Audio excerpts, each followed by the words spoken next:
Okay, now I see that the staff has left their posts in there, so it's... Yeah, here comes the open door and a giant cake and balloons. Staff trooping in here. See him passing on the ditto cam. All right, I'll make room for the cake. You're going to put the cake right there. It's a 29. Starting our 30th year today of the EIB Network. You know, this is also... I started my broadcast career in August of 1960. It's 50 years today. Wow. That I actually started radio at age 16. So 50 years total, starting year 30 for the EIB Network. Wow. And what a gorgeous cake. I hope it's the kind I like. It is. It's a white trash cake. White trash cake. Wait, that's affectionately named, by the way. Okay, so there's only 4 candles on it. That signifies what? What do 4 candles signify? They're just 4 stars. 4 stars. Okay, well. So, okay, make a wish that a new beta release comes today.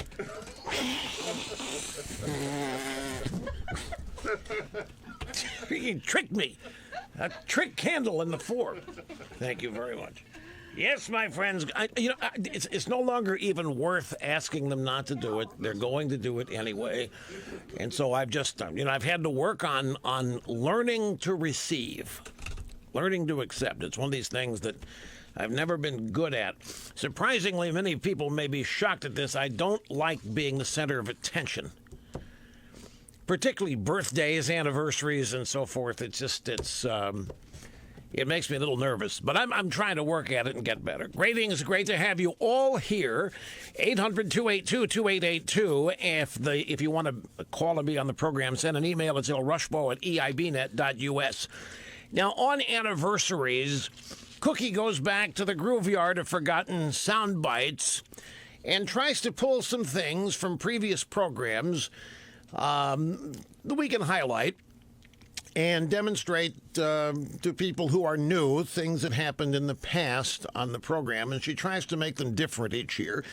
And with 30 years, 29 years to choose from, she's come up with some new things. We're not going to spend a lot of time on this, but I thought, rather than shelve this for the 3rd hour, somebody made a comment to me some time ago that made sense when I said I didn't want any kind of blowout or party or recognition. They said, you've got to mark the anniversary. If you don't, it may as well not have happened. Don't be embarrassed about it. You've got these are accomplishments, achievements. These are timelines. You've got to mark it. It's if not for you, for other people. So rather than move these highlights in previous program to the 3rd hour, I'm going to start into them now because the news of the day is what it is, and we always get to it. Nothing ever gets shortchanged here, depending on how we choose to start. So what Cookie did, the first bite here, is somewhat unique. She came to the conclusion that one of the techniques that I have employed over the years to paint pictures. Radio has no TV, obviously no screen, so the host paints the picture. The audience envisions the picture in their own mind. That's why radio, by the way, can be the most intimate of all media. Done right, radio can have much more intimacy and much more impact than television because it'll all be active participation rather than passive. You don't have it on in the background. Like TV can be on in the background, you're doing something else, you watch it, something catches your attention, you go back to it. But a good radio program commands your attention from start to finish, such as this one. She said the way you have tried to tell people who you're talking about by comparing them to other people. She said, I noticed this. So she's put together a little montage here of 2.5 minutes of how I employ this technique. Have you ever, by the way, heard of a better name for a CEO of an oil company? Rex Tillerson. And he looks like a Rex Tillerson. John Kerry looks like Lurch from the Addams Family. The pajama boy, Asov. My security guy, Joseph Stalin. That Russian ambassador, Sergei Kislyak. He looks like Alfred E. Newman with 100 more pounds. If I occasionally slip up and call Scaramucci Tom Hagen, it's on purpose. Chris Cuomo, the Fredo of the Cuomo family. This Jim Acosta guy, this guy reminds me of, if you ever had a cat, pet cat, and get one of these red laser pointers, the ferret-like Paul Krugman, Nora O'Donnell, her bathwater can't possibly stink. John Edwards, the Breck girl. Susan Hirchner. They literally look like they dragged this woman out of a casket. Chatsworth Osborne Jr. This would be Tucker Carlson. That is a pretty good comparison. Tom Daschle, Eddie Haskell. I saw Ichabod Crane on TV this morning as Austin Goolsbee. You know, one bald guy looks like every other bald guy to me. Al Gore. The guy's starting to look more and more like Rodney Dangerfield. It's uncanny. Rod Blagojevich, who looks like a Cabbage Patch doll. Andrew Napolitano, the adult Eddie Munster. Tariq Aziz, one of Saddam's henchmen, looks like Felix the cat. Kuchar is a great guy. Got Joker-like cheekbones. Neil Gorsuch. The man really is coming across Jimmy Stewart. Martin Savage, CNN lifer. He looks just like the Ken doll. John Roberts, cookie cutter anchor. James Carville, Serpent Head. Dana Perino. She's got this piano teacher look in her eyes, waiting for a mistake. Debbie Blabbermouth Schultz. She's doing something to her hair. Looks like mayonnaise. Wolf Blitzer, who if it weren't for his varicose veins, would be totally colorless. Saxby Chambliss. If it weren't for his varicose veins, this would be a totally colorless guy. David Rodham Gergen, if it weren't for his varicose veins, he'd be a totally colorless guy. Leslie Gelb, if it weren't for his varicose veins, this guy'd be a totally colorless guy. Ken Starr, if it weren't for his varicose veins, would be totally colorless, folks. I'm sitting here watching Hillary. Is it just me, or is she starting to look more and more like Mao Zedong? Hillary Clinton as Nurse Ratched. The nurse, the evil, bullying, mean-spirited nurse from the movie One Flew Over the Cuckoo's Nest. Sounds like your ex-wife screaming at you. Second ex-wife screaming at you. So this is some examples, and obviously I'm going to have to change up this varicose veins line. Like maybe refer to it as an aerial display of varicose veins or some such thing. Okay, next up, not many more of these, folks, just some. This goes back to 1993, November 5th. ABC News, Trenchy with Barbara Walters. And she doesn't know who I am. She's trying to figure out who I am. And they're still trying to figure out who I am.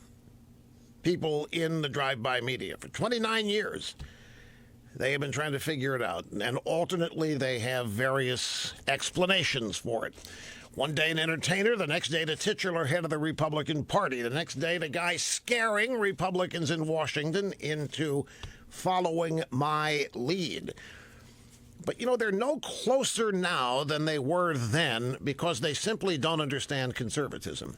And they probably don't spend much time actually listening to the program. But back on November 5th of 1993, which Bill Clinton's first year in office, Barbara Walters did a profile of me for 2020, and it was called Who is Rush Limbaugh? Will you tell us what it is that you basically believe? I'm a mainstream conservative. I don't consider myself a right-wing, although I have, as I look at the newspaper accounts of my goings and comings, I see that I have come up with a third name, ultra-conservative, Rush Limbaugh. Do you mind? No, I think it's part of the territory. I think what I do is shine the light of truth on things.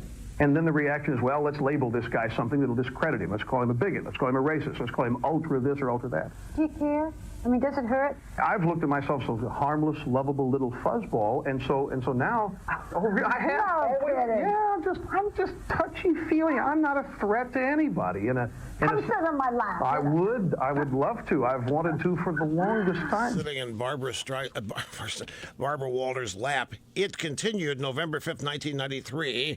Co-anchor Barbara Walters, another portion of the feature, Who is Rush Limbaugh? His talk radio competitor, Larry King, has said Limbaugh is a zealot who's made a career out of bashing people.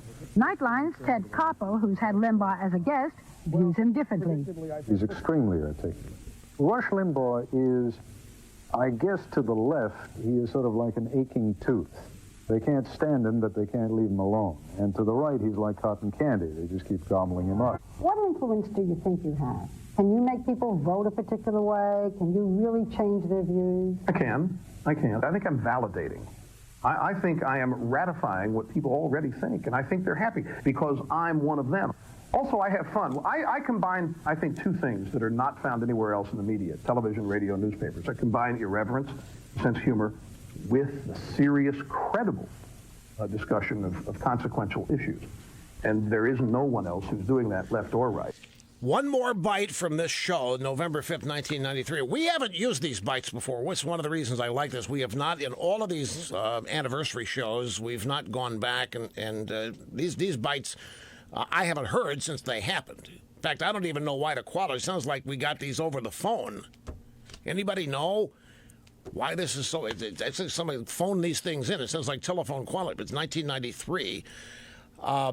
And this next, it's kind of similar to what they've been doing with Trump for the last 2 years. They can't understand the appeal. They've never understood the appeal. They can't fathom why Trump works. They've never been able to fathom why this program works. And they don't get the joke when the joke's about them. You cannot joke about the left. They don't get it. They have no sense of humor.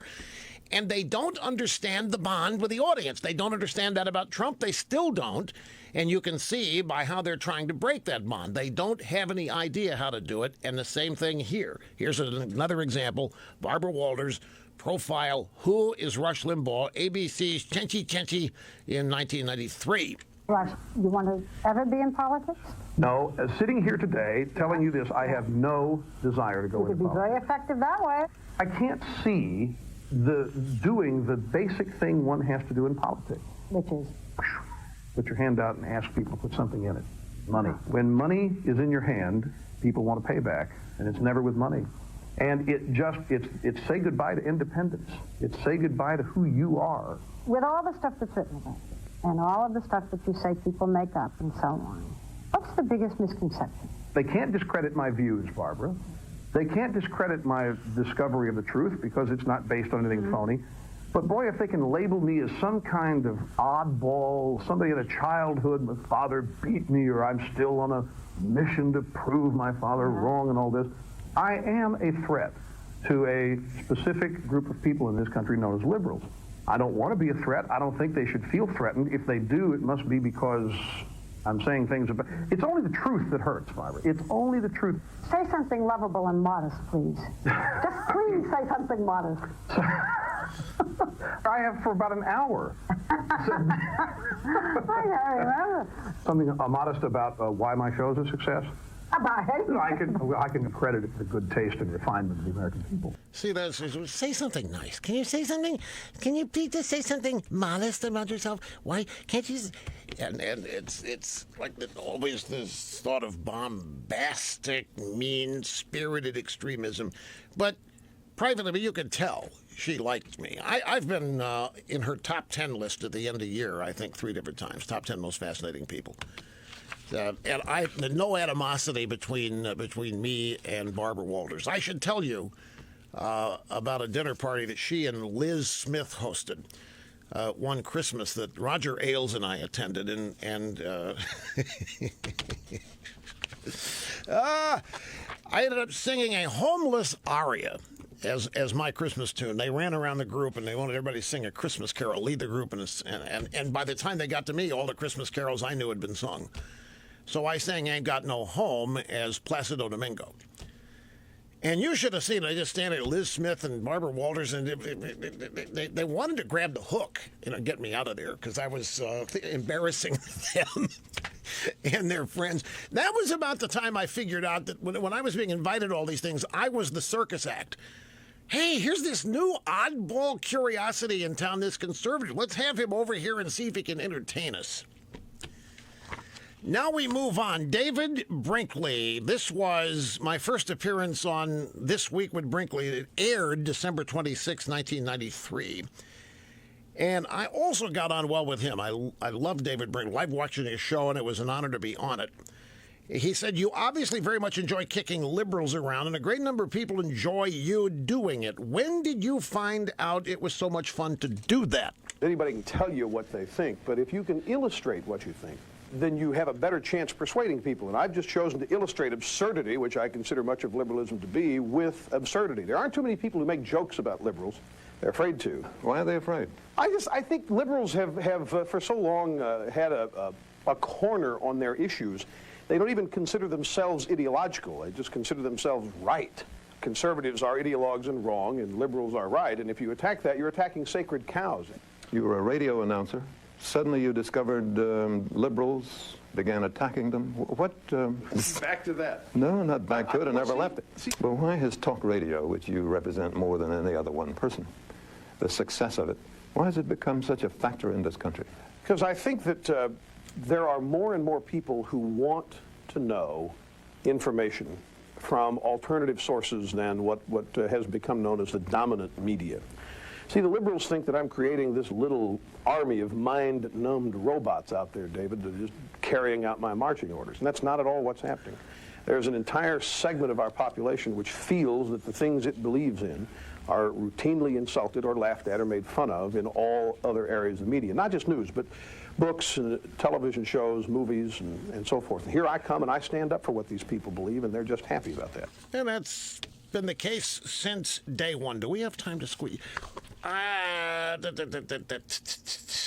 We got two more of these. Let me take a break here so I can get both of them in on the other side. We'll be back. Let me see if it's just...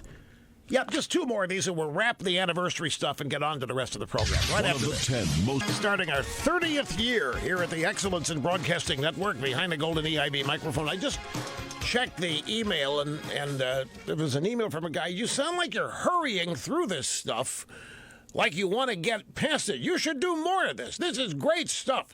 The news is the news. And it's the news every day, but this stuff from the archives, we haven't heard this. Another email. You sound the same. If this is anything, it's a testament to how consistent you are. So I appreciate all the nice words that people have shared with me. The email is overflowing today. And as always, I'm not going to be able to thank people individually. One more with Brinkley. I remember this moment when he asked me this. And by the way, Mr. Snerdley said it's so great to hear David Brinkley's voice. But this is back when Sunday shows were the Sunday shows. I think the only link to the Sunday shows being the Sunday shows is Chris Wallace on Fox today. But Brinkley said, how do you regard yourself? Are you a newsman? Are you a philosopher? What are you? And I'll never forget he asked me this question. He said, because I don't know we've ever had anyone like you before. And I'll tell you, when he said that, I was swelling with pride, but I couldn't betray that. I had to answer the question. I'm there as a guest. Did I have time to squeeze? Yep.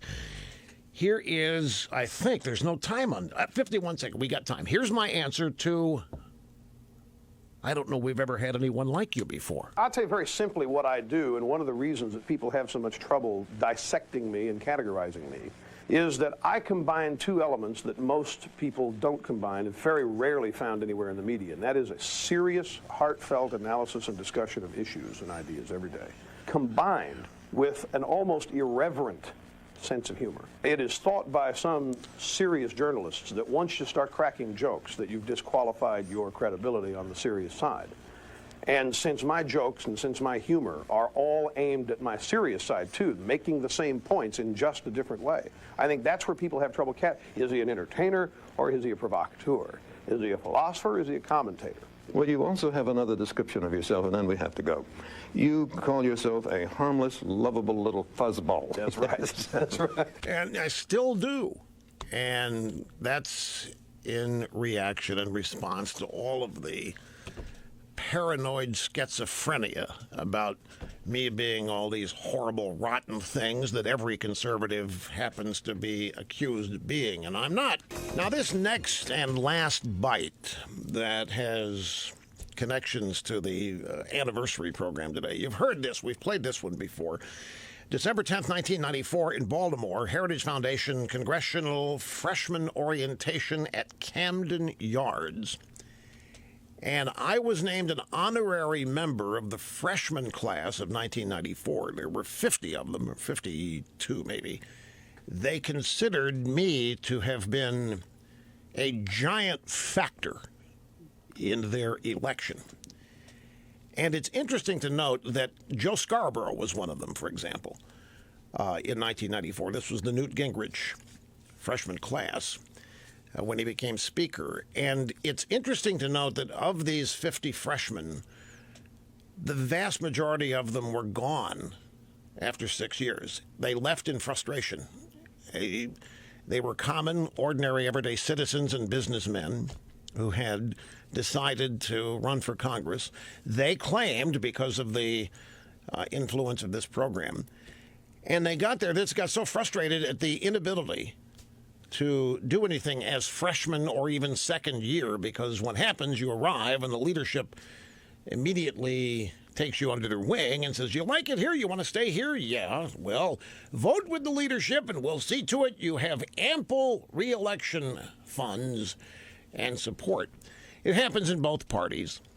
And I remember one of them, Dick Chrysler, was one of the freshmen. I remember talking to him a number of times after he was sworn in, and each time I talked to him, he was less and less enthusiastic, simply because they'd run up against an impenetrable wall, which was, even though it was the first time the Republicans had won and run the House in 40 years, it was still going to be run in the traditional same old ways. And even though there was a conservative push in it, they balanced the budget. John Kasich was I don't know if he was a member of the freshman class for his maybe first or second term here, but a lot of them didn't last very long because they simply got frustrated. But anyway, they asked me to show up and deliver a speech. Heritage Foundation did. And this is a portion of it that rings true even today. The first thing I'd like to tell you, you're coming into the Beltway, inside the Beltway. And as we're all human beings, and we all are susceptible to human nature, and we all want to be liked, we all want to be loved, and you all want to live in surroundings which are not hostile. But inside the Beltway, for people like us, this is not possible. And so sometimes, to avoid the hostility, we say things and then begin to do things designed to gain the approval of those who are hostile toward us. I want to warn you against it. I want to warn you, you will never, ever be their friends. They don't want to be your friends. Some female reporter will come up to one of you and start batting her eyes and ask you to go to lunch. And you'll think, wow, I'm only a freshman. Cokie Roberts wants to take me to lunch. I've really made it. Seriously, don't fall for this. This is not the time to get moderate. This is not the time to start trying to be liked. This is not the time to start gaining the approval of the people you've just defeated. I could say the same thing today. Could say the exact same. The same piece of advice would hold true today. That class of 1994, even though they were very frustrated, that whole Republican caucus was amazingly effective for 4 years. They balanced the budget. They did a number of things. They steered the Clinton administration away from the direction that it normally would have taken. You know, Clinton saying the era of big government is over, and in 1996 signing welfare reform in order to get reelected. They were profoundly effective. But the 1995 budget deal is when it all began to turn the other way, and that's when the Republicans were accused as they were cutting the budget. They were trying to cut the budget. Back then, conservatism literally meant smaller government, more efficient government, and there was still a tremendous unity in conservatism for that principle. That's gone today, too. The whole idea of limited government, smaller government, as an identifying characteristic of conservatism no longer exists. And it's been replaced by a number of intellectual conservatives who now think that the American people have spoken. They want a big government. So what we need to do as conservatives is tell them that we would be happy to run a big government for them. We'll just do it smarter. We'll just do it better. We'll have a very intelligent executive. That's what conservatives call the president. Very intelligent, active executive who cares and has requisite compassion. We'll steer this big state, and we'll administer it much smarter. And that has been the evolved position on small government, limited government, and conservatism. You know, I think back when this program started, it was actually, the program actually began on July 4th in 1988, but it was New York local only for a month until the national program and the EIB Network kicked off. And that's why I call it August 1st as the anniversary date, because that's the date of the national program. And the things that I had to do in order to have this program go national are things no longer required. And do not anybody misunderstand. I'm not complaining about anything. I have an overarching point, in fact, about all of this. But when I started this program at WABC in New York, I had to do 2 hours every day without compensation, without direct compensation. So I think it was the 10 a.m. to noon, a local show in New York. And then I changed studios, and the next 2 hours were the national show until it went, he added a third hour sometime later. And the reason I had to do that was that we started with 56 stations. That's not enough stations for national advertisers to care. And we weren't on the air in New York, WABC. Like, you're kidding me? You think we're going to carry your national... Radio is local, local, local. We don't care what people from Oshkosh think if you take calls from there. And I faced for a year and a half derision and criticism and mockery and all that for what I was trying to do. And the way we did it, the reason I had to do that New York show is because that's where we were given 3 minutes an hour to sell national advertising. So we were able to tell advertisers their commercials would be heard in New York City. Because if you couldn't do that back then, you couldn't have a nationally syndicated program. So it wasn't actually true I wasn't compensated. I did those 2 hours in exchange for 6 national advertising slots that WABC graciously provided us that effectively the advertisers didn't care. They were running in New York. That was fine with them. And that's what it took. And that was for 2 years, I think, maybe a year and a half, 2 years before we were able to convince WABC to carry the national program and then expand it to a third hour. Today, nothing like that is necessary at all. But this had never worked back then. There had been nationally syndicated daytime programs, but they had never accrued more than 55 or 60 radio stations. Syndication and radio, national syndication, was only successful midnight to 6 when there were no ratings and when nobody was up.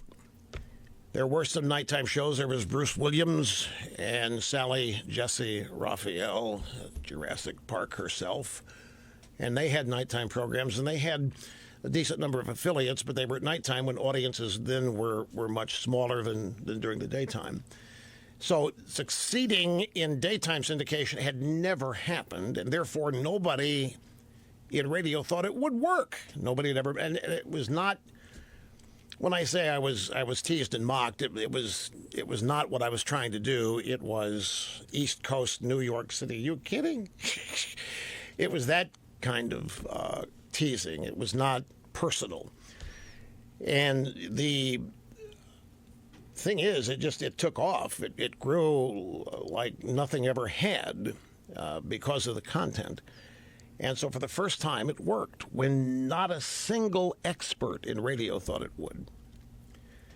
And people said, well, why did you try it then? If none of the experts thought it would work. I said, oh, well, that was an opportunity. I was given an opportunity by a guy named Ed McLaughlin to do it, to host it. And I wanted to give it a shot. I said, what can happen if it doesn't work? I'm not going to be the only failure. It won't be the first failure. It'll ever just join the long line of failures. But in the process, I'll have given myself probably a better chance to continue to stay employed in bigger markets. So I figured it was a no-lose situation. And then the upside was just over the top possibility, which turned out to be the way it happened. But I'll tell you, folks, I'm constantly, I'm conscious, I'm aware each and every day of things, my life, circumstances, in business, personal, professional. And I think back to how naive I was in 1988 and in the years prior. I had no idea, for example. I mean, when I purposefully quit college because I hated school. And the last straw was being forced to take a PE course called ballroom dance. And all I wanted to do was focus on radio. And I was told, if you go to college, you're on your own. If you go to class, don't go to class. It's totally up to you. And it wasn't up to me. They took roll every day, like worse than it was in high school. And I just grew more and more discontent with it because I thought I'm wasting time. I'm just peddling and getting nowhere here. And I wanted to get out of this prison, which was school, and get started on what I had wanted to do since I was 8 years old. And I really believed that there was, in America, a level playing field. I really believed that just because I'd quit college, it wouldn't matter if I could overcome all that with demonstrable talent, success, what have you. And so that carried me through. If I had known what I know now 30 years ago, I honestly can't say I would have tried this. If I had known about the East Coast parochial bias, not just in media but in life, if I had known about all of the obstacles that were there, it was good that I didn't. It actually was very fortuitous for me that I was unaware of all of the obstacles I was encountering. And it was my naivete that was the reason why I didn't know they were there. I had grown up believing that anybody in America could do anything if they set their mind to it. That was one of the great things. And I still believe that's true, by the way. Don't misunderstand. But there are so many things that I did not know. I didn't know about the establishment, and I didn't know who was in it, and I didn't know how it operated, and I didn't know how it was populated. I didn't know anything about it, and I didn't know its reach. I was so naive. I didn't understand how puff pieces in the media happen. For example, if I'm reading Parade magazine and I see a puff piece on somebody, I naively thought it was because, wow, they must be doing something interesting that somebody's noticed. I had no idea that there were PR agents pitching these things, and journalists were basically just reacting to whatever stimulation they were getting. It wasn't, in other words, all these puff pieces and all these great pieces that people were having written about them had nothing to do with who they were. It had everything to do with press agents and things I had never encountered, never experienced. And so I believed that everything that I was going to get had to be acquired by virtue of accomplishment, not PR and buzz. And I'm actually thankful for that, because that led to this actually being a legitimate number one, rather than a program that's out there that the media or others say is number one but really isn't. And it was this incessant belief that I had to demonstrate it, that it had to genuinely, legitimately accomplish it, that drove me to do so. And I have learned that there are so many people who are portrayed as having done that who haven't. No bitterness. It's just how naive I was about how the world works, not just in this business, but in any number of. And I'm still naive in a lot of ways, still learning at the same time.